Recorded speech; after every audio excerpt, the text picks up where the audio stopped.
سبحانك لا علم لنا إلا ما علمتنا إنك أنت العليم الحكيم وقال رب اشرح لي صدري ويسر لي أمري واحلل عقدة من لساني يفقهوا قولي أما بعد. Jadi sebelum kita mulakan majlis, kita hadiahkan dulu Al-Fatihah pada Nabi kita Muhammad sallallahu alaihi wasallam. Juga kita hadiahkan Al-Fatihah kita untuk sahib pemilik Asy-Syama'il Muhammadiyah, Al-Imam Abi Isa Muhammad bin Isa bin Sawrah At-Tirmidzi, jadi Imam Tirmidzi.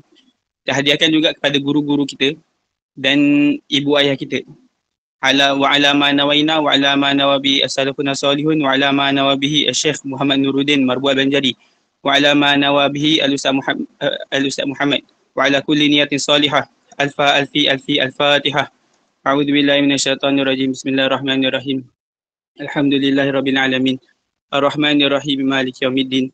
Iyyaka na'budu wa iyyaka nasta'in. Ihdinas siratal mustaqim. Siratal ladzina an'amta 'alaihim ghairil maghdubi 'alaihim waladdallin. Amin. Kalau suara tak jelas, boleh bagi tahu ya. Jadi alhamdulillah Allah Subhanahu Wa Taala telah bagi kita kekuatan untuk kita dapat sama-sama membaca kitab Asy-Syama'il Al-Muhammadiyah. Jadi bulan Rabiul Awal ini tidak ada satu bulan pun yang lebih banyak kita mengingati Nabi SAW, lebih banyak kita berselawat berbanding bulan Rabiul Awal. Seakan-akan Allah Subhanahu Wa Taala itu tak sia-siakan satu saat pun, melainkan pasti ada ibadah-ibadah tertentu, ibadah-ibadah dalam waktu-waktu tersebut. Jadi dan yang peliknya tak ada satu orang pun di atas muka bumi ni yang pernah hidup itu manakibnya melebihi daripada Rasulullah SAW. Jadi kalau kita baca ataupun kita cari kitab-kitab sirah, kitab-kitab tentang kehidupan seseorang ataupun kitab-kitab tentang biodata seseorang, ini tak ada satu orang pun yang melebihi daripada banyaknya buku-buku yang ditulis untuk menyebutkan tentang kisah-kisah ataupun ciri-ciri Rasulullah SAW. Jadi untuk Syama'il Muhammadiyah, kisah-kisah tentang ciri fizikal kita dah sebutkan, kita dah baca dari permulaan kitab, kemudian masuk pada adat kebiasaan Rasulullah daripada makannya, mangkuknya macam mana, ataupun cara tidurnya macam mana, kemudian masuk pada ibadah baginda Nabi SAW. Jadi tak ada pun daripada zaman dulu Syama'il Muhammadiyah ni pun, ini bukan Imam Tirmizi ni bukannya satu-satu orang ataupun orang pertama yang menulis Syama'il. Jadi sebelum Imam Tirmizi pun ada ramai lagi, tapi yang masyhur yang biasa kita baca ni ya Syama'il Muhammadiyah lil Imam At-Tirmizi. Dan juga kitab ni pun disyarahkan oleh ramai ulama, juga diringkaskan oleh ramai ulama, juga diterjemahkan dari zaman Nabi, dari zaman salaf ataupun zaman tabi'in. Ini banyak buku-buku ataupun catatan-catatan, tulisan-tulisan dibuat untuk mengingati Rasulullah SAW sampai zaman kita sekarang tu, Masya Allah. Dan ulama Al-Imam, yakni Al-Imam Ibn Uyainah, Sufyan Ibn Uyainah, ni khulafa ataupun bahasa tingkatan ulamanya Amirul Mukminin fil Hadis. Maksudnya tingkatan yang tinggi dalam ilmu hadis. Beliau kata apa? Jadi Al-Imam Sufyan bin Uyainah katakan, inda dzikri salihin tatanazzalu rahmah. Ketika menyebutkan tentang orang-orang soleh, maka turunlah rahmat. Jadi macam mana yang kita sebutkan, ini adalah penghulu kepada para orang soleh. Ataupun sebab baginda lah orang soleh tu menjadi soleh. Jadi lebih banyak rahmat tu, Masya Allah, luar biasa tu rahmat yang turun bila kita sebutkan tentang Nabi SAW. Dan Imam Abu Hanifah sebutkan, aku lebih suka mendengar tentang hikayat-hikayat orang-orang soleh membanding daripada fiqah. Aku lebih suka mendengar hikayat-hikayat orang soleh membanding dengan fiqah. Sebab apa? Sebab apabila dengan hanya kita mendengar kisah-kisah orang soleh, biasa di Yaman selalu buat haul tentang habaib, tentang ulama-ulama, tentang para sahabat. Apatah lagi maulid tu, Masya Allah, lebih banyak lagi di Tarim. Jadi apa antara faedahnya? Ini adalah menguatkan iman seorang murid, menguatkan iman ataupun keyakinan kemantapan seseorang. Kalau kita dalam dunia bisnes ni macam tu juga, Kita tengok orang-orang yang telah berjaya dalam bisnes. Macam tu juga Nabi SAW yang macam tu. Jadi Nabi pun Allah katakan dalam Al-Quran, wa kullan naqussu 'alaika min amba'i rusul ma nuthabbitu bihi fuadak. Dan setiap kami ceritakan tentang kisah-kisah para rasul kepada kamu. Jadi Allah dalam ayat Quran tu banyak Allah kisahkan tentang kehidupan Nabi terdahulu ataupun orang-orang soleh terdahulu. Ini fungsinya apa? Linuthabbitu bihi fuadak, untuk menguatkan hati-hati kamu, untuk menguatkan hati kamu. Hati siapa? Hati Rasulullah SAW. Jadi untuk Allah kuatkan macam mana susahnya perjuangan Rasulullah SAW. Ini cara Allah pujuk, cara Allah kuatkan. Ini dengan menceritakan tentang kisah-kisah orang soleh terdahulu. Wa kullan naqussu 'alaika min amba'i rusul ma nuthabbitu bihi fuadak. Ini yang disebutkan, yang Allah ceritakan tu tentang nabi-nabi terdahulu. Macam mana yang kita sebutkan sekarang ni adalah Sayyidul Anbiya wal Mursalin, penghulu para nabi dan para rasul. Ini memang antara yang bukan antara, memang terdepan ataupun yang teratas. Dalam hadis, aku memegang panji kaum nabi, panji nabi akhirat nanti. Jadi kalau dengan kita sebutkan kisah-kisah nabi-nabi terdahulu pun, hati Nabi SAW bertambah kuat untuk berdakwah. Macam mana yang kita sebutkan sekarang adalah kisah Sayyidul Anbiya wal Mursalin, itu terlebih utama lagi. Jadi kita sambung tentang pembahasan babu solati duha, pembahasan tentang solat duha Rasulullah SAW. Ada mukri? Ada yang baca ke?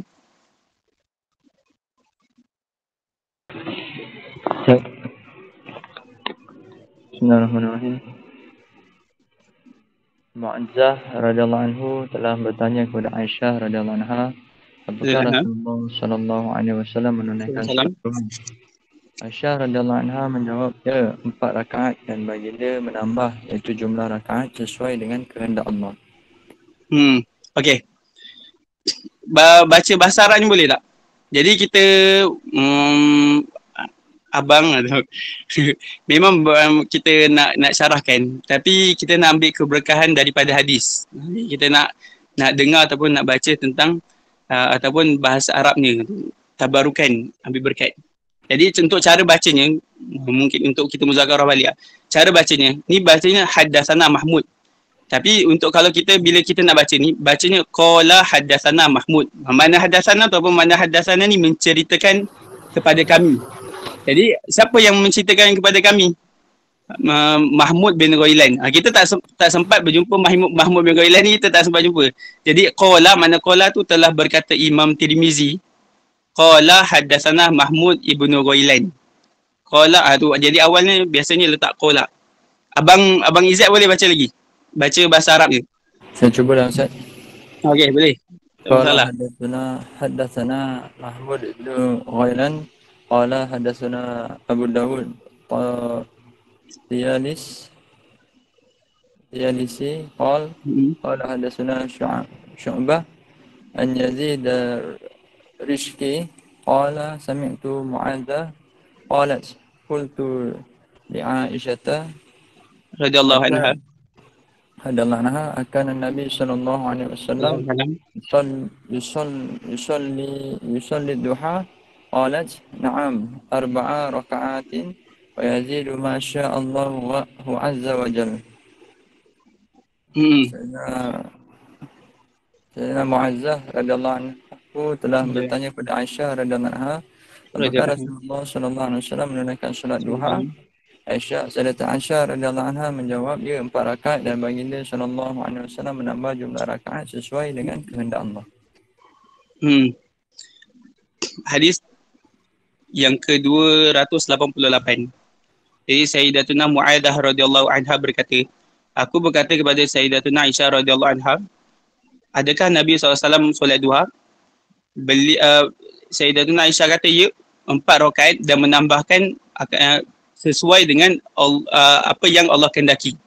Ini memang kalau kita ni banyak riwayat. Jadi yang kita jumpa tu dalam solat duha, Nabi SAW pernah solat 2 rakaat, 4 rakaat, 6 rakaat, 8 rakaat, 12 rakaat, dan 12 rakaat ni paling tinggi.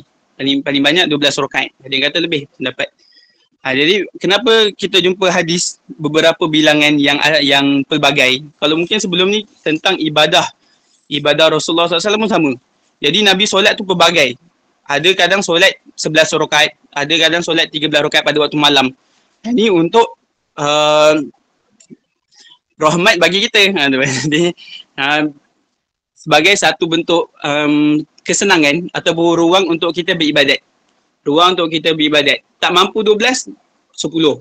Tak mampu 10, 8. Tak mampu 8, 6. Tak mampu 6, 4. Tak mampu 4, 2. Ini macam tu. Jadi luar biasa ni Rasulullah SAW. Jadi tak menetapkan satu bilangan. Bukannya Rasulullah kadang solat 2 rakaat je tak. Macam mana Rasulullah solat 2 rakaat? Padahal ulama' ataupun sebagian orang soleh tu solat 12 rakaat. Ataupun contoh Imam Abdullah Al-Haddad 100 rakaat. Solat di masjid ni pada lepas subuh tu bila dah waktu duha tu solat sunat mutlak tu sampai 100 rakaat. Rasulullah tak solat 100 rakaat ke? Bukan macam tu. Ataupun contoh Al-Imam Ali Zainal Abidin 1000 rakaat pada tiap malam. Ni memang hadis ni pun Wahabi pun mengaku tu. 1000 rakaat pada tiap malam Al-Imam Ali Zainal Abidin. Tapi Nabi tak buat 1000. Bukan maknanya Nabi tak buat 1000.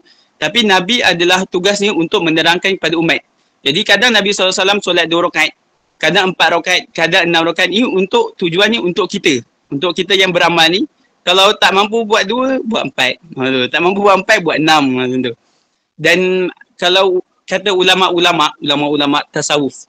Ni untuk cara istiqamah ni kalau boleh jangan sampai tiba-tiba buat 12. Ni tengah baca Syama'il. Iman pun makin kuat. Kita punya keyakinan pun makin mantap bila baca Syama'il, kisah-kisah Nabi.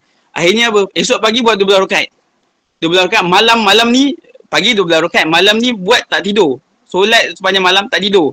Tak tidur langsung. Ni ulama katakan ini pun antara cara-cara syaitan untuk menipu dayakan umat Nabi. Untuk tipu kita lah. Ni antara salah satu tipu daya syaitan. Kadang untuk merosakkan ibadah kita, syaitan tak semestinya melalaikan dengan perkara-perkara maksiat.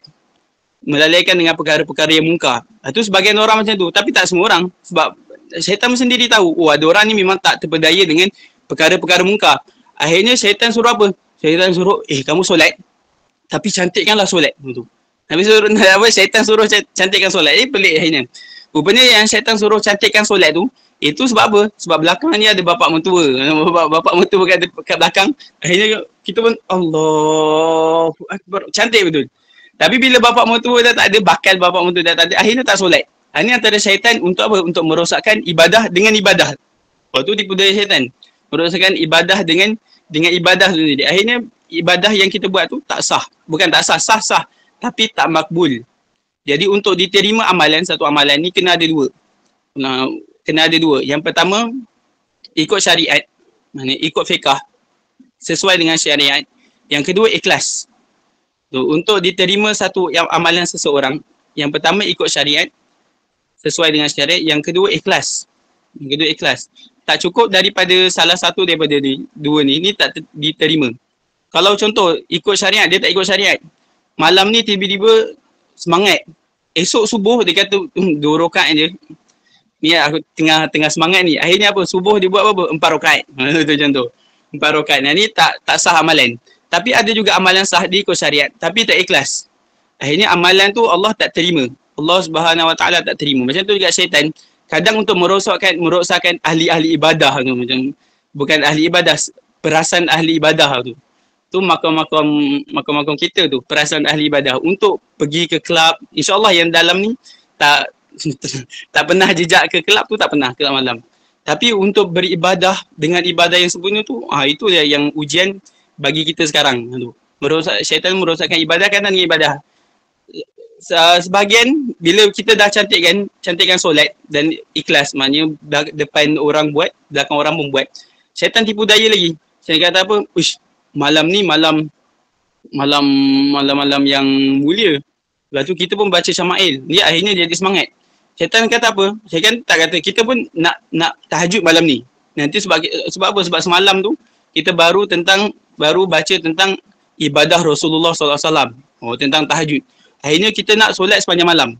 Itu kita nak solat malam. Tapi syaitan buat apa? Syaitan tak kata, janganlah macam tu, janganlah. Kadang tak macam tu. Sebab kita dah ada semangat. Syaitan kata apa? Bagus ni kamu solat. Baik kamu solat sepanjang malam. Ikut dengan Rasulullah SAW. Tu antara cara syaitan untuk merosakkan ibadah. Akhirnya apa? Malam tu lah malam pertama kali kita buat dan malam tu lah malam terakhir. Akhirnya dengan ibadah yang banyak, akhirnya tak istiqomah.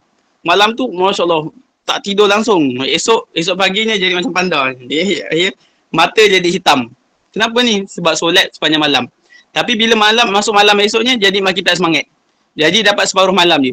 Esoknya, jadi suku je. Sampai pukul 10 je dapat tahajud, dapat solat, dapat baca Quran. Esoknya dah tinggal langsung. Sampai hari ni. Tu antara tipu daya syaitan. Jadi untuk menambahkan amalan, bagusnya buat 2 rakaat, istiqomah 2 atau 4 rakaat. Bila dah istiqomah sebulan, ataupun 2 bulan, berminggu-minggu, lepas tu baru tambah 4 rakaat.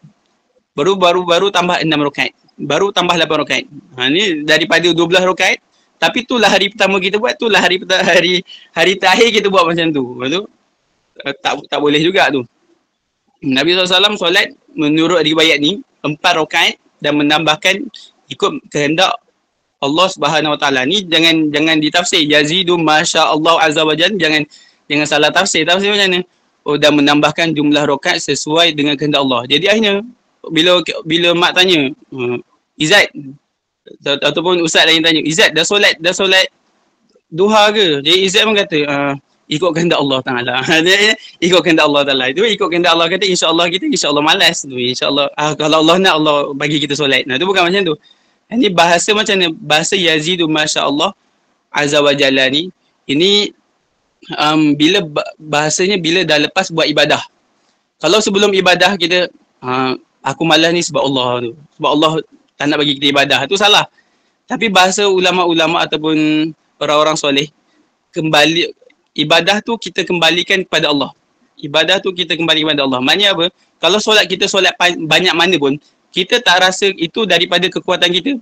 Itu kita rasa itu adalah kehendak Allah Subhanahu Wa Taala. Akhirnya tak timbul perasaan riak. Oh, aku solat duha. Yang lain semua tak solat duha. Kawan-kawan aku yang ambil SPM ke apa semua tak solat duha. Aku mesti berjaya. Akhirnya apa? Dia dalam beramal, dia rasa dia ni beramal. Akhirnya dalam beramal, dia merendahkan orang lain. Sebab tu sebahagian pelajar-pelajar ni kalau laju sangat minta maaf ya. Kalau laju sangat ataupun apa, boleh bagi tahulah. Komen dan sebagainya. Sebab tu ada sebahagian, kita lah tu sebahagian ni belajar apa? Tentang sabar. Baru belajar tentang sabar ni, kitab dekat ketiak. Hidu ketiak bawa kitab. Hidu kitab bawa ketiak. Tu punya rapat sangat dengan kitab tu. Keluar daripada surau, baru dengar ceramah ataupun kelas tentang sabar. Bila nak tengok, bila keluar daripada masjid tu, tengok slipper hilang. Akhirnya dia kata, bodoh betul lah. Akhirnya dia kata, ni minta orang kasar. Bodoh betul lah siapa yang curi slipper aku ni. Tu macam mana tu? Orang yang sendiri beramal, belajar ni pun pasal sabar, keluar dah mencarut. Ini sebab apa? Sebab lahir daripada perasaan memandang kepada amalan tu amalan kita. Jadi, bila kita beribadah, lepas tu kita serahkan kepada Allah. Maknanya ni adalah kehendak Allah SWT, bukan sebab kesolehan kita. Contoh kita masuk majlis malam ni. Ini kita kembalikan kepada Allah. Ni semata-mata kehendak Allah. Bukan sebab kita kaya, bukan sebab kita ni soleh, bukan sebab kita ni berilmu. Tu bukan. Ini semata-mata kerana kehendak Allah. Ada orang dia lebih kaya tapi tak dapat dengar hadis-hadis tentang Rasulullah. Ada orang dia lagi handsome, lagi famous, tapi Allah tak bagi kekuatan untuk dia mendengar hadis-hadis Rasulullah SAW. Ada orang lebih apa-apalah. Tapi ternyata Allah tak pilih. Maknanya apa? Kita duduk mendengar malam ni, dengan malam-malam sebelumnya, mendengar Syama'il. Ini semata-mata kehendak Allah. Kalau kita dah merasa itu adalah amalan kita, kita dapat dengar Syama'il, yang lain tak. Yang lain ni main ML ataupun main game je. Kita ni dapat dengar. Kalau kita memandang kepada diri, itu takutnya amalan tu ditarik. Lepas tu untuk Izzat kalau baca, eloknya tambah kepada kalau sahabat tu, kalau perempuan Sayyidatuna, kalau lelaki Sayyidina. Jadi ini antara adab alim ulama itu kepada para sahabat. Kalau Nabi memang dah Nabi. Tapi kalau kepada ataupun Sayyidina Nabi, Sayyidina Muhammad. Kalau untuk para sahabat wanita, Sayyidatuna, sahabat lelaki Sayyidina. Ni memang itu adabnya. Kalau contoh cikgu ataupun pensyarah-pensyarah, kita tak panggil dengan gelaran doktor ataupun dengan gelaran-gelaran semisalnya lah. Ini aku ni kan ustaz dulu. Apa panggil ihsan-ihsannya? Ustaz Ihsan. Dengan kata sebagian asatizah macam tu. Sebagian kecil. Ataupun dengan sebagian pensyarah-pensyarah yang macam tu. Kita kena sebut gelaran. Kalau dalam MC, cuba MC kita tak sebut gelaran ni. Marahnya luar biasa. Tapi gelaran tu pun tak menjamin untuk menjamin kedudukan di sisi Allah. Yang kita sebut ni orang-orang soleh. Jadi Izzat sebut nama orang-orang soleh. Mahmud bin Ghailan, Imam Abu Dawud atau Yalisi ni nama-nama orang soleh. Jadi penting untuk kita muliakan. Mak kita pun kalau kita sebut mak pun dengan panggilan mak ataupun ibu, bonda, umi. Kita tak sebut dengan nama Hana. Aminah. Tak sebut macam tu. Ini antara adab para alim ulama ajarkan untuk menyebut para sahabat radhiyallahu anhum. Lepas bila sebut nama sahabat itu kena dengan taradid, dengan doakan ataupun doakan keredoan. Radhiyallahu anhu lelaki, radhiyallahu anha perempuan. Okey, sambung hadis. Saya cuba Ustaz. Okey. Berkat, masya-Allah. Wala hadatsuna sayyidina Muhammad. Tu tak apa. Muhammad bin Musanna tak perlu. Nanti bila sampai sahabat lepas tu baru radhiyallahu anhu. Wala hadatsuna. Terjemah tak waktu terjemah. Terjemah nanti baru tak Sayyidina. Okey Ustaz. Wala hadatsuna Muhammad bin Musani qala hadatsani Hakim bin Muawiyah Az-Ziyadi qala hadatsuna Ziyad ibn Ubaidillah bin Rabi'i Ziyadi an Humaydi Tawil an Anas bin Malik radhiyallahu anhu anna Nabi sallallahu alaihi wasallam kana yusalli duha 6 rakaatin. Sayyidina Anas bin Malik radhiyallahu anhu menyatakan bahawa Rasulullah sallallahu alaihi wasallam menunaikan solat duha sebanyak 6 rakaat. Okey, sambung lagi. Hadatsuna Muhammadun ibn Musani. Qala hadatsana Muhammadun ibn Musani. Qala hadatsuna Muhammad Ibnul Musanna. Qala hadatsuna Muhammadun ibn Ja'far. Qala hadatsana Syu'bah an Umar an Amri bin Murrah an Abdurrahman ibni Abi Layla qala ma akhbarani ahad annahu ra'a an-nabiy sallallahu alaihi wasallam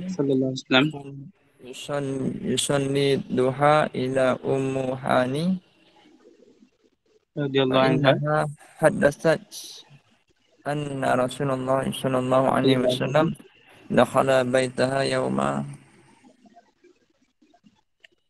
fathi Makkah faghtasala fasabbaha 8 raka'atin ma ra'aituhu sallallahu alaihi wasallam salatan qattu akhaffa minha ghayra annahu kana yutimmu ruku'a was sujud.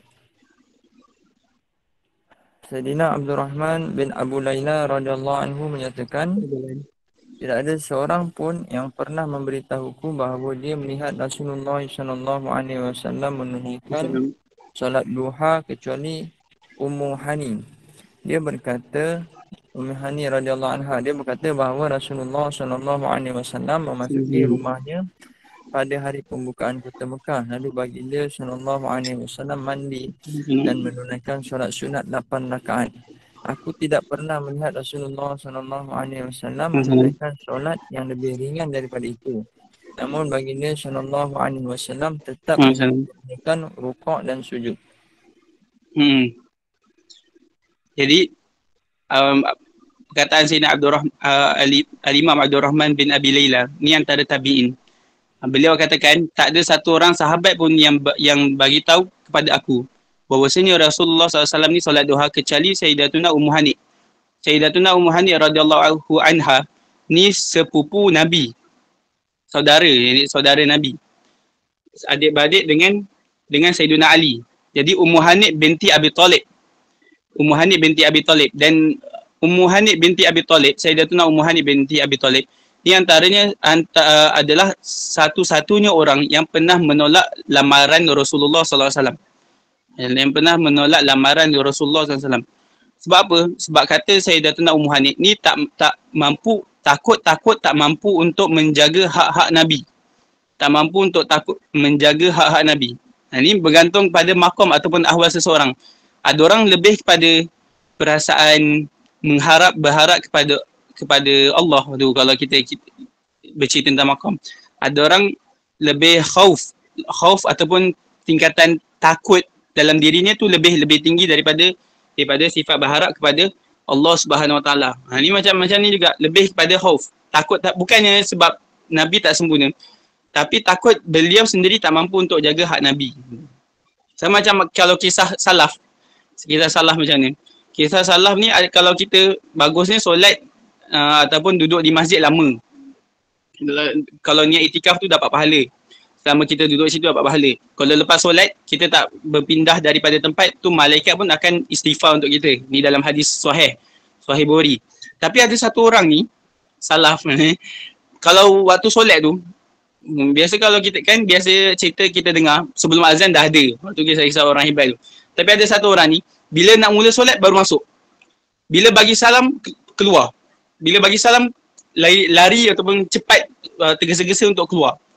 Akhirnya orang tanya, bagusnya kan kita duduk lama-lama dalam masjid. Kenapa kamu keluar? Kamu buat zikir-zikir semua kat luar. Jadi kata orang tu apa? Aku takut bila aku di dalam rumah Allah, hati aku ni terpaling daripada Allah. Wah tu luar biasa. Wah tu sifat khauf ni lagi tinggi. Takut untuk bila di dalam rumah Allah sendiri, hati aku ni tak ingat kepada Allah, berpaling daripada Allah. Maksudnya kita kalau dalam masjid main phone. Tu kalau dengan Syekh Nuruddin kena halau. Orang macam ni kena halau main phone dalam masjid. Macam dalam rumah Allah tu boleh main phone. Sama juga macam Sayyidina Ibn Abbas radhiyallahu anhuma. Sayyidina Ibn Abbas walaupun lahirnya di Mekah, tu ahli penduduk Mekah, tapi meninggalnya di Taif. Kenapa tak meninggal di Kaabah, di Mekah? Mekah tu masya-Allah tanah yang suci, tanah haram, tanah yang dimuliakan Allah, yang didoakan oleh Nabi Ibrahim alaihissalam. Tapi kenapa meninggalnya dekat Taif? Sebab kata Sayyidina Ibn Abbas radhiyallahu anhu, aku takut bila dekat tanah haram aku akan membuat dosa. Sebab apa? Kalau di tanah haram, amalan yang kita buat tu akan berlipat kali ganda. Tapi bukannya sekadar kebaikan, dosa yang kita buat di tanah haram pun tu akan berlipat kali ganda. Allah lipat kali gandakan. Akhirnya Sayyidina Ibn Abbas ni takut kalau duduk dalam Mekah ni akan buat apa yang Allah tak suka. Akhirnya beliau hijrah dekat Taif, meninggal di situ. Ada masjid nama Sayyidina Masjid Ibn Abbas. Sayyidina Ibn Abbas. Ni yang hadis sebelum ni kita jumpa 6 rakaat. Bagusnya yang insyaAllah anda pun nak amal, kita kalau boleh dalam kehidupan kita, walaupun contoh amalan istiqamah kita apa, 4 rakaat duha tiap hari ataupun 2 rakaat duha tiap hari. Paling minimum kita pernah buat 2 rakaat dalam hidup kita, pernah buat 4, pernah buat 6, pernah buat 8, pernah buat 10, pernah buat 12. Sebab ada dalam hadis. Jadi kita nak beramal dengan semua hadis. Walaupun yang istiqamah kita contoh 2 rakaat tiap hari. Jadi mungkin pilih hujung minggu ke apa, kita buat apa? Waktu tu waktu kosong, tak ada kerja apa semua. Kita buat 12 rakaat. Satu hari dalam kehidupan kita buat 6 rakaat. Untuk apa? Untuk beramal dengan semua hadis. Sambung. Boleh Zat semua? Boleh Zat. Scroll. Qala hadatsuna Ibnu Abi Umar, hadatsuna Waqi', hadatsuna Kahamsu Ibnu Hasan an Abdullah bin Syaqi' qala qultu la Aisyah radhiyallahu anha akana Nabi sallallahu alaihi wasallam yusalli duha qalat la ilaha ba'i min Maghibihi. Oh tak ada baris. Illa yaji'u min maghibihi. Okey, terjemah. Sayyidina Abdullah bin Syaqi' radhiyallahu anhu menyatakan beliau pernah bertanya kepada Sayyidatina Aisyah radhiyallahu anha, pernahkah baginda sallallahu alaihi wasallam menunaikan solat duha Sayyidatina Aisyah menjawab, tidak kecuali ketika baginda datang dari perjalanan jauh. Ni menurut Sayyidatina Aisyah, ini bertentangan dengan hadis sebelum ni. Adakah Rasulullah SAW pernah solat duha? Yang hadis pertama kita baca. Jadi Sayyidatina Aisyah kata 4 rakaat. Tapi menurut kat sini kata tak. Rasulullah tak solat duha, tapi Rasulullah tu hanya solat tu bila datang dari tempat jauh. Macam hadis sebelum ni. Datang daripada Fatu Mekah, singgah dekat rumah Sayyidatina Ummu Hanik, mandi, wuduk, solat. Itulah duha. Jadi menurut Sayyidina Aisyah, duha tu tak ada. Ni mungkin pada awal ilmu dan akhir hayat Sayyidatuna Aisyah. Jadi nasih mansuh bahasanya. Awal-awal ni Sayyidatuna Aisyah mungkin tak tahu. Tapi lepas lama kemudian baru mendengar hadis-hadis bahasanya Nabi SAW pernah solat duha. Akhirnya hadis pertama ni muncul. Ya, Nabi SAW solat 4 rakaat dan menambahkan mengikut kehendak Allah. Ni penafian mengikut ilmu lah.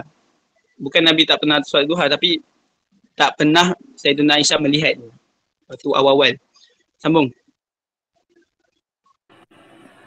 Qala haddatsana Ziyad bin Ayub al-Baghdadi qala haddatsana Muhammadun ibnu Rabi'ah an Fudaili bin Marzuki an Atiyah an Abi Sa'idin Khudri. Kana Nabi sallallahu alaihi wasallam yusalli ad-duha hatta naqul la yada'uha wa yada'uha hatta naqul la yusalliha.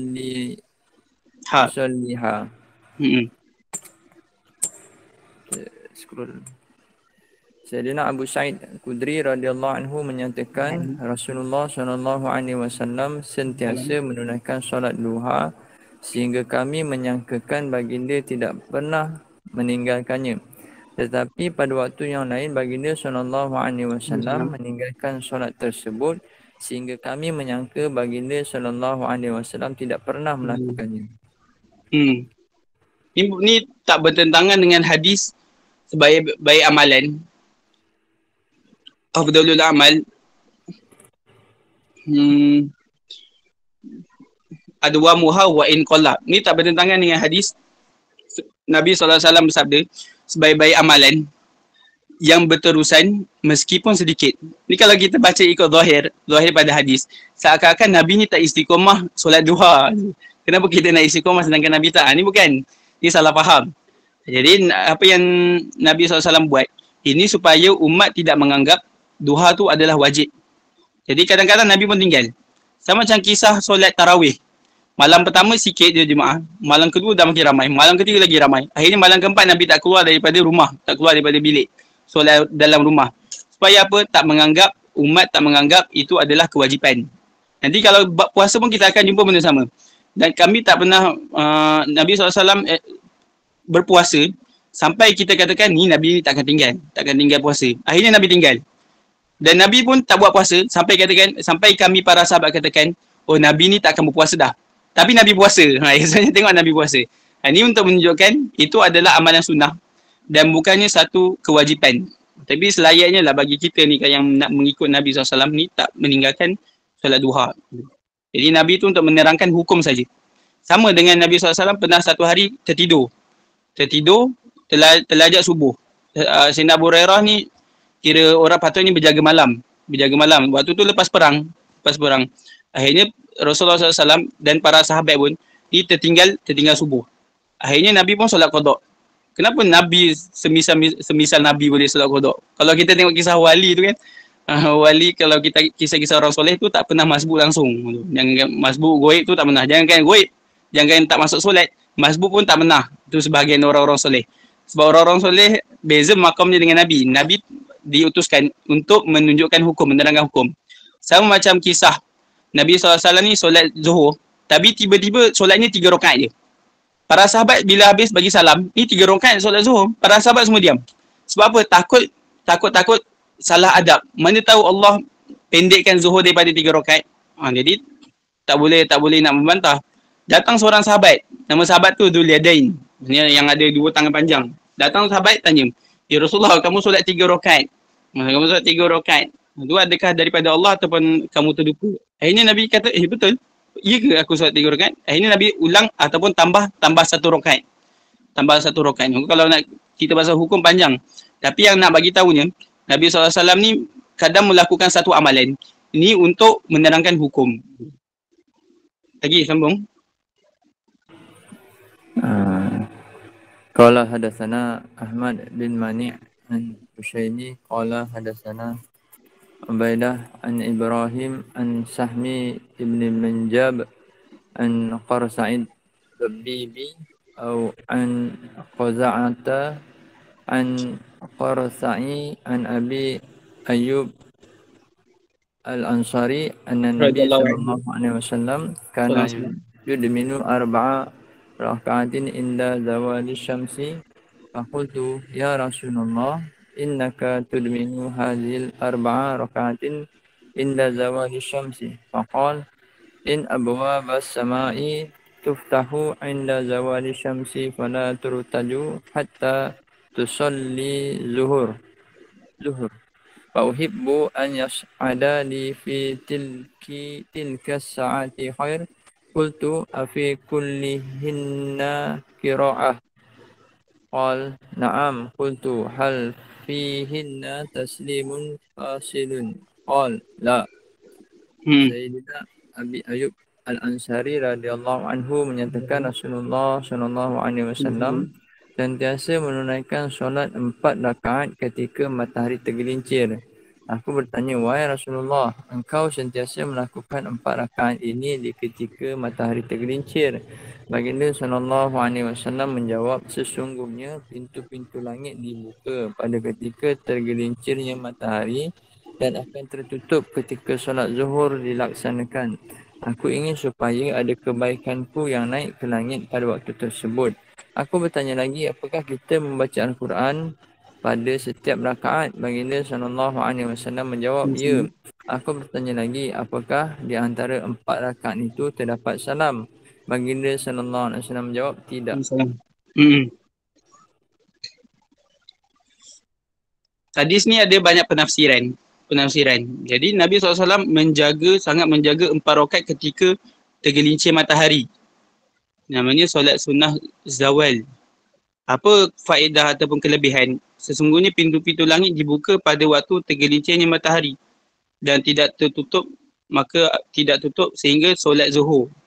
Jadi aku pun suka untuk amalan tu naik ataupun kebaikan aku naik pada waktu tersebut. Ini pintu-pintu langit terbuka ni. Ni waktu tu waktu busy orang tu. Waktu busy kita lah. Waktu tu banyak-banyak program. Jadi jangan terlepas waktu-waktu macam ni, waktu-waktu mulia, waktu pintu langit terbuka. Waktu tu bagus untuk doa ataupun beramal. Tapi hadis ni banyak penafsiran.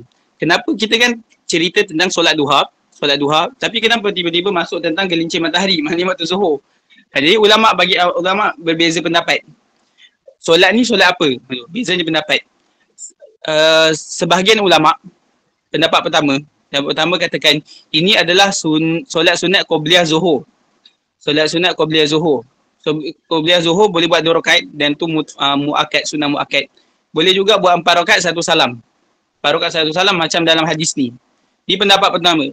Pendapat kedua, solat yang 4 rakaat ni adalah memang solat yang tersendiri. Maknanya bila dah masuk waktu zuhur, selain buat qabliyah, ada juga solat sunat zawal tu. Solat sunat gelincir matahari 4 rakaat. Allahu Akbar. Jadi pendapat pertama ini adalah qabliyah zuhur. Pendapat kedua ni solat yang tersendiri, macam solat duha, solat tersendiri.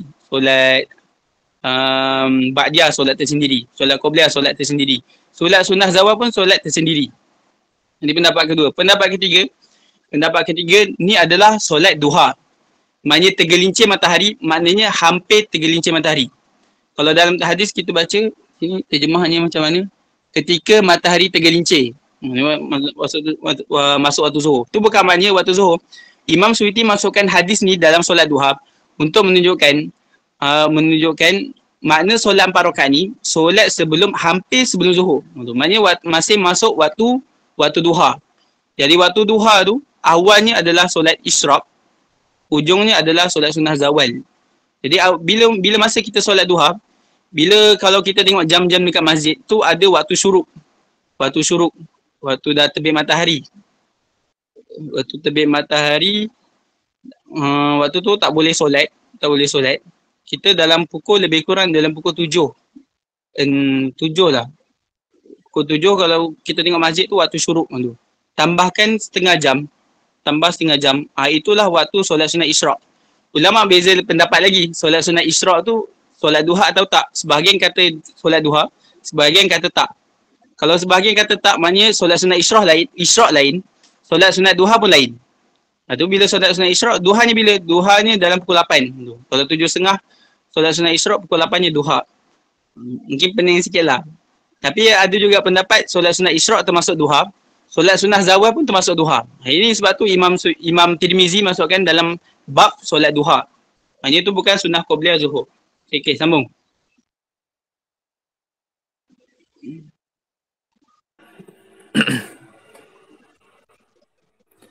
Qala hadatsana Ahmad bin Mani' qala hadatsana Abu Muawiyah qala hadatsana Ubaidah bin an Ibrahim an Sahmi bin Injab an Qaza'ah an Qarsa'i an Abi Ayyub al-Ansari an Nabi Radhiyallahu anhu. sallallahu alaihi wasallam Salam. nahwa qala Sambung. Okey. hadatsana Muhammad ibnu Masani Musanna.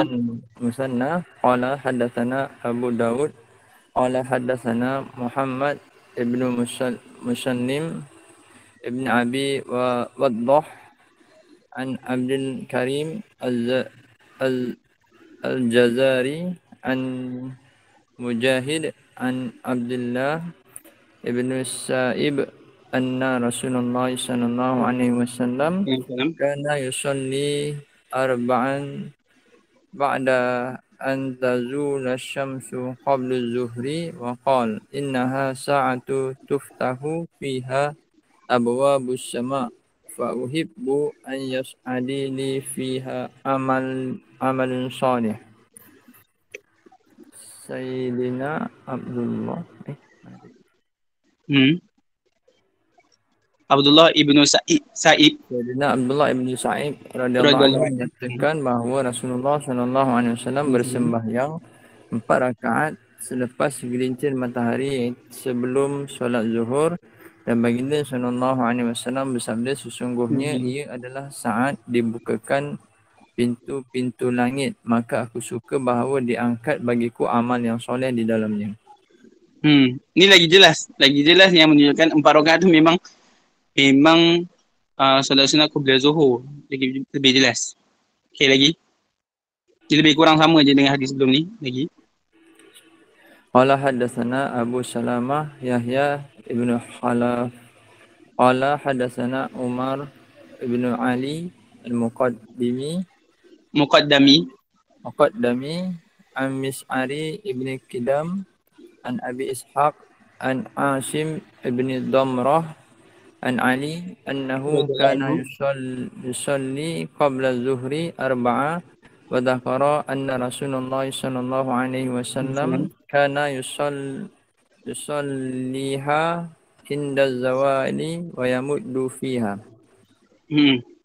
Sayyidina Ali ibnu Abi Talib radhiyallahu anhu menyatakan dia sentiasa menunaikan solat 4 rakaat sebelum zuhur. Beliau menyatakan bahawa Rasulullah sallallahu alaihi wasallam pun melaksanakan perkara yang sama dan baginda sallallahu alaihi wasallam memanjangkan solat baginda. Ni dalam riwayat ni sebelum zuhur. Antara maknanya sebelum solat zuhur ataupun memang sebelum zuhur waktu zuhur. Sebab tu Imam Tirmizi masukkan. Ini memang termasuk antara solat duha. Dan hadis yamuddu fiha, memanjangkan padanya, maknanya pada solat tu. Ini menurut sebahagian riwayat je. Jadi kadang Nabi SAW baca panjang, kadang Nabi SAW baca pendek juga. Jadi riwayat, beza riwayat. Ini Nabi buat macam-macam jenis. Okay, sambung bab baru. Bab tentang solat sunnah di dalam rumah. Babu solati tatawu' fil baiti. Okay. Ada orang lain yang nak baca? Ada orang lain lagi yang baca? Jadi kalau ikut hadis Nabi SAW, Ahlul Quran hum ahlullah wa khassatuh.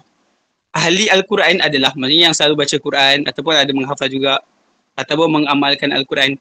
Ini adalah ahli Allah dan orang khusus Allah. So, untuk ahli Al-Quran, ahli Al-Quran hum ahlullah wa khassatuh. Tu. Tapi ulama ada tambah lagi. Macam tu juga ahlul hadis, hum ahlu Rasulillah sallallahu alaihi wasallam. Macam tu juga ahlu hadis, maksudnya yang membaca hadis yang berjinak ataupun mendalami ilmu hadis. Mendalami ilmu hadis. Ini adalah ahli Rasulullah SAW. Jadi nisbahnya kepada Nabi. Nisbahnya kepada Nabi. Dan ini satu kemuliaan. Jadi kita dalam sehari ni mengumpat orang tu banyak kali. Ataupun cerita benda-benda tak berfaedah tu banyak kali. Jadi dalam satu hari, lebih-lebih lagi malam, kita nak bersihkan mulut-mulut kita daripada dosa-dosa. Jadi kita isi dengan ilmu, isi dengan Al-Quran, isi dengan zikir, isi dengan hadis Rasulullah SAW. Jadi yang ana harapkan, jadi selain Izzat tu, Masya Allah, Barakallahu fikum Izzat, boleh juga yang lelaki-lelaki, perempuan tak boleh. Yang lelaki-lelaki untuk cuba-cuba baca hadis. Walaupun tak dapat macam ulama untuk sentiasa mendalami ilmu hadis. Tapi paling-paling kita ada dapat sebahagian. Dapat jadi bulu kaki ulama tu pun dah okey tu maknanya. So, jadi yang anda harapkan, walaupun bukan malam ni, mungkin malam ke depan ataupun dengan ustaz lain, ini kita cuba untuk belajar ataupun membaca, mengambil berkat, menyebut hadis Nabi SAW. Itu. Jadi untuk mendengar langsung daripada Nabi tu mustahil. Kita bukan para sahabat. Tapi kita anggap bila kita baca ni seakan-akan Rasulullah kat depan. Benda mulia, macam baca orang kata bila baca Quran tu baca surat cinta Allah. Ni yang kita baca ni surat cinta Nabi. Ada, kalau tak ada Izzat boleh baca. Ada yang nak baca? Okey, tak apa, Izzat baca. Bismillah.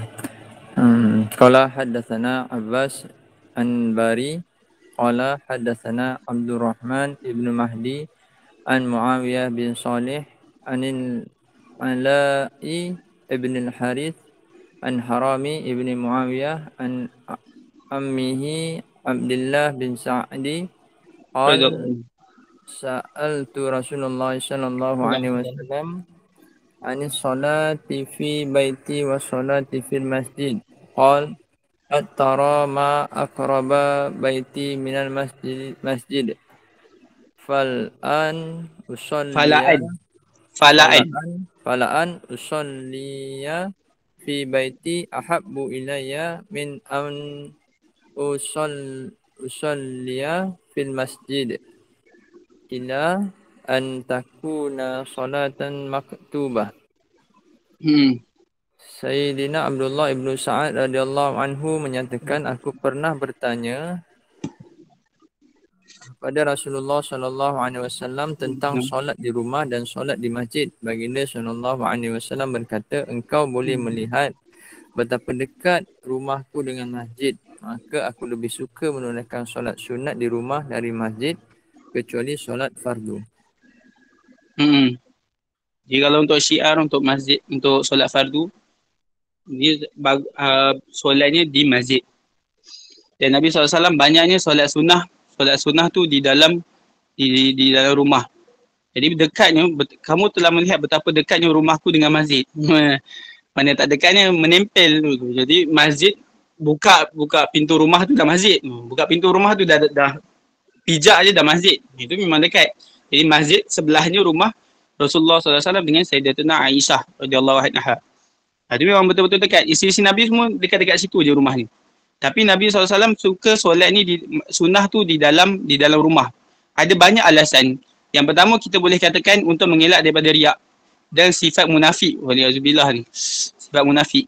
Kita banyaknya yang beramal soleh, memakai pakai pakaian yang soleh ataupun solat kita jadi lebih cantik. Itu biasanya depan orang. Memang pasti depan orang tu. Solat qobliyah pun macam solat 2 rakaat macam 4 rakaat. Masya-Allah tu macam ni. Kadang solat 2 rakaat lama, 2 rakaat ni lama sangat, kenapa ni? Belakang ada apa? Ada calon dekat tempat muslimat. Ni contohnya. Ataupun ada kawan-kawan dia. Akhirnya solat cantik betul. Tapi bila dekat rumah macam mana? Kadang tak solat, kadang-kadang bila solat pun laju. Solat fardu kan? Solat fardu laju. Jadi kita memang terbalik dengan Rasulullah. Rasulullah solat fardunya di masjid, solat sunnah di rumah. Kita ni solat fardu di rumah, solat sunnah di masjid. Untuk bila? Tu hari raya. Hari raya baru pergi masjid. Solat fardunya di rumah. Ni kan terbalik kita dengan keadaan Nabi SAW. Tu antara hikmah. Hikmah kedua, Nabi SAW katakan, La taj'alu buyutakum maqabir. Jangan kalian jadikan rumah-rumah kalian ni kubur. Jangan jadikan kubur. Mana hadis tu bukan maknanya nanti keluarga meninggal tanamnya dekat masjid. Bukan, tanamnya dekat rumah. Bukan. Maknanya rumah kita jangan sampai kosong daripada ibadah. Jangan sampai kosong daripada amalan. Jangan sampai kosong daripada majlis ilmu. Rumah kita. Yang banyaknya rumah kita jadi apa? Rumah kita sekarang konsert. Rumah kita sekarang wayang. Kalau kita tak pergi wayang dekat sana pun, dekat mall, wayang ni rumah kita tu, banyak drama Korea tu sebagainya, itu kat rumah. Jadi kita nak bersihkan rumah kita ni. Bersihkan rumah kita dengan bacaan hadis Nabi SAW, ataupun kita nak bersihkan dengan Al-Quran, dengan solat. La taj'alu buyutakum maqabir. Jangan jadikan rumah-rumah kalian ni seperti kubur. Maknanya kalau rumah seperti kubur, kita ni mati. Mathalul hayyi wal mayyit, mathalul ladzi yadhkurullah wal ladzi la yadhkurullah kamathalil hayyi wal mayyit. Pemisalan orang yang mengingati Allah dan orang yang tak mengingati Allah seperti orang yang hidup dan mati. Kitanya mati, rumahnya kubur. Tu waliyadzubillah tu. Jadi sekali-sekala kita baca hadis dengan keluarga. Nabi SAW sabda, majtama'a qaumun fi baitin min buyutillah. Tidaklah berkumpul satu kaum daripada kaum-kaum fi baitin min buyutillah, di dalam rumah daripada rumah-rumah Allah. Jadi yang kita tahu rumah Allah ni masjid je. Kita tahu rumah Allah ni masjid. Tapi kita boleh jadikan rumah kita masjid. Kita boleh jadikan rumah kita rumah Allah. Rumah Allah tu bukannya Allah masuk dalam rumah tu, bukan. Tu tasbih. Tak boleh. Maknanya rumah Allah tu rumah yang bernisbah kepada Allah. Maknanya jadi mulia. Macam mana nak jadikan rumah kita rumah Allah? Majtama'a qaumun fi baitin min buyutillah yatluna kitab Allah, membaca kitab Allah. Fayatadarasuna bainahum, dan saling bertadarus. Illa nazalat alaihimus sakinah, kecuali turun ke atas mereka as-sakinah, ketenangan. Wa ghasyiyatuhumur rahmah, jadi keluarga jadi makin tenang. Ni bila apa? Bila kita amalkan majlis ilmu ataupun baca Al-Quran bersama keluarga dalam rumah. Masya-Allah. Biasanya kita tengok orang tabligh biasa baca Quran dalam rumah bersama. Lepas tu ada baca Fadil Amal ataupun kisah-kisah sahabat dalam rumah.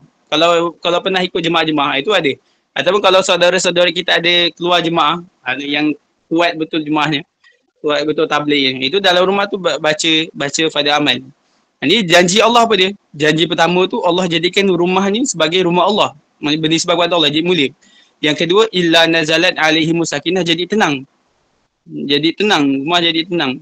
Wa ghasyiyatuhumur rahmah, dan meliputi akan mereka rahmat, kasih sayang. Jadi untuk melahirkan keluarga bahagia, keluarga baiti jannati, rumahku syurgaku, ini bermula dengan Al-Quran, dengan ilmu, ataupun dengan solat. Kadang buat solat tarawih kat rumah berjemaah tu ahsan, bagus. Lepas tu ada makan-makan sikit, tu lagi bagus. Dia akhirnya janji Allah tu pasti tu. Ghasyiyatuhumur rahmah. Jadi kalau ada keluarga pada gaduh-gaduh antara mak atau dengan ayah, ataupun adik-beradik, ataupun memang abang keluar rumah, lari dari rumah, tak balik-balik, tak nak balik dah. Itu kita jangan dicari tu. Orang-orang tu bukannya untuk dicari, nanti makin lari. Tapi kita panggil. Yang lari dari rumah ni, kita panggil. Panggil apa? Panggil dengan rahmat Allah dulu. Supaya nanti baru makhluknya datang. Tu kalau kata-kata orang-orang tua dulu. Kalau contoh kita jalan dekat jalan kan. Kita jalan dekat jalan. Nampak anjing. Anjing tu apa? Anjing tu gong gong gong gong. Gong gong gong gong. Kita pun buat apa? Kita pun gong gong gong balik. Pelik kan jadi kan. Anjing bergonggong. Marah dekat kita. Kita pun marah anjing balik. Anjing tu boleh diam tak? Tak boleh. Anjing akan bising. Memang dia bising. Bising balik gonggong kat kita. Tapi macam mana kita nak buat? Wah, dia ni nak gigit kita, tak boleh ni. Kita lawan, kita marah anjing tu balik. Tu takkan habis. Apa yang kita patutnya buat? Kita pergi dekat tuan rumah dia. Uncle, ni anjing you. Tu banyak cik pasal tu. Kita report dekat tuan dia. Akhirnya apa? Anjing, tuan buat apa? Tuan tu diam. Boleh jadi dia pukul anjing tu. Ataupun dia diam, dia masukkan dalam dia punya rumah dan sebagainya. Jadi untuk mendiamkan anjing tu macam mana? Dengan pergi jumpa tuan. Macam tu juga dengan masalah-masalah kita di dunia macam ni. Masalah dengan bos. Wah, kalau gaduh dengan bos susah. Bos pula selalu tekan-tekan contoh. Ataupun masalah dengan seseorang, kawan kita susah nak berbaik dan sebagainya. Keluarga kita susah nak berbaik dan sebagainya. Bukan jumpa kepada makhluk tu sendiri, tapi jumpa kepada yang memiliki tuan kepada makhluk tu. Berhubungan dengan Allah. Sebab penghujungnya Allah yang menjaga hati-hati. Allah yang memegang hati. Qulubukum baina asabi'ir rahman. Itu hati-hati kalian, hati-hati kita ni, ini berada di dalam genggaman, berada dalam kekuasaan Ar-Rahman, kekuasaan Allah. Jadi untuk menyelesaikan masalah yang berkaitan dengan hati, sama ada hati kita atau hati orang lain, itu susah. Jadi kena kembali pada Allah. Allah yang membolak-balikkan hati. Muqallibal qulub. Jadi tujuan daripada Nabi SAW solat sunnah juga di rumah ni untuk bagi rumah Nabi ni bercahaya. Dan yang ketiga, untuk memperbanyakkan saksi. Jadi sebab tu antara yang afdal, kalau contoh yang ulama ajarkan, kalau lepas solat fardu, eloknya tukar tempat atau membanyakkan.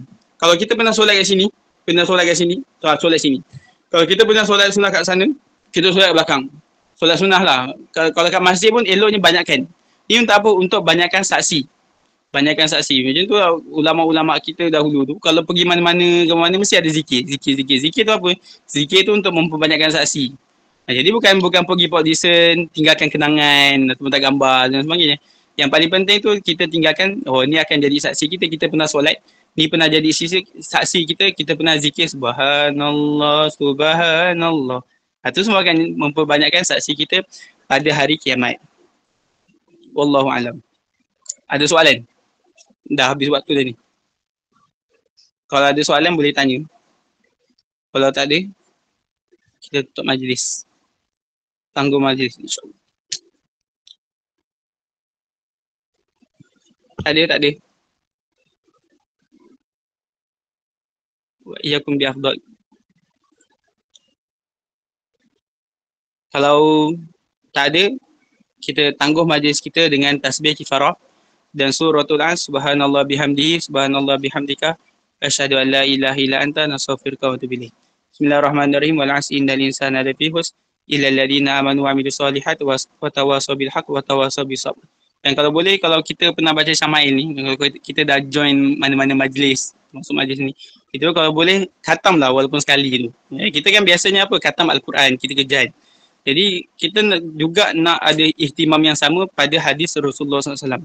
Paling minimum kita khatam Syama'il Muhammadiyah sekali seumur hidup kita. Wallahu a'lam. Assalamualaikum warahmatullahi wabarakatuh.